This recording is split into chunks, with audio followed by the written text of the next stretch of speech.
आज आपण बघणार आहोत एकवचन आणि अनेकवचन. तर एकवचन आणि अनेकवचन काय आहेत? व्याकरणामध्ये एकवचन आणि अनेकवचन असे वचनाचे दोन मुख्य प्रकार आहेत. तर एकवचन आणि अनेकवचन त्याची व्याख्या काय आहे ते आधी समजून घेणार आहोत आपण. एकवचन म्हणजे काय? एखाद्या नामावरून किंवा शब्दावरून केवळ एकाच व्यक्तीचा किंवा वस्तूचा बोध होतो, त्याला आपण एकवचन असे म्हणतो. आणि अनेकवचन कशाला म्हणतो मग आपण? ज्या नामावरून एकापेक्षा जास्त व्यक्तीचा किंवा वस्तूचा बोध होतो, एकापेक्षा जास्त, त्यास आपण अनेकवचन असे म्हणतो. आता एकवचन आणि अनेकवचन त्याचे आपण कसं ओळखायचं ते सांगणार आहे तुम्हाला.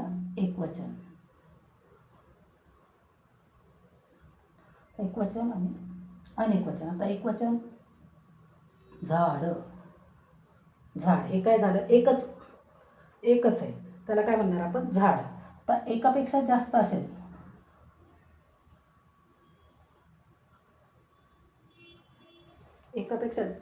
त्याला काय म्हणणार आपण?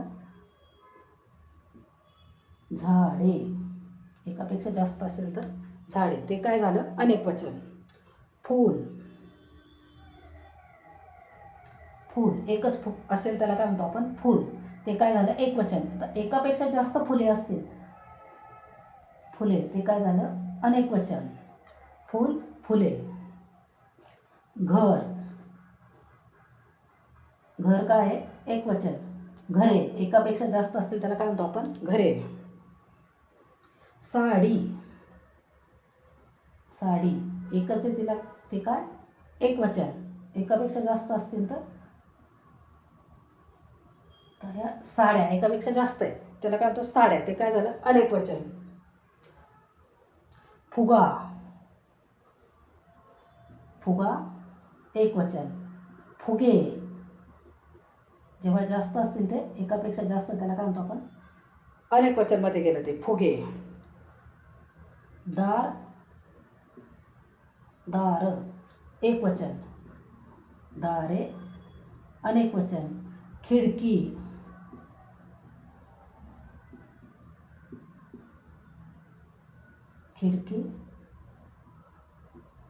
एकवचन. खिडक्या काय झालं? अनेकवचन. म्हैस काय झालं? एकवचन. ते एकापेक्षा जास्त म्हशी असते त्याला काय म्हणतो आपण? म्हशी, ते काय झालं? अनेकवचन. पेढा एकच दिला तर काय म्हणतो आपण? पेढा. एकापेक्षा जास्त दिले काय म्हणतो? पेढे, पण ते काय झालं? अनेकवचन. भाकरी एकवचन. जास्त भाकरी असते त्याला काय म्हणतो आपण? भाकऱ्या, अनेकवचन. तर हे खूप सारे उदाहरणं मी तुम्हाला सांगितलेत एकवचन आणि अनेकवचन कसे ओळखायचे. जर व्हिडिओ आवडल्यास लाईक करा, शेअर करा, सबस्क्राईब करा. थँक्यू.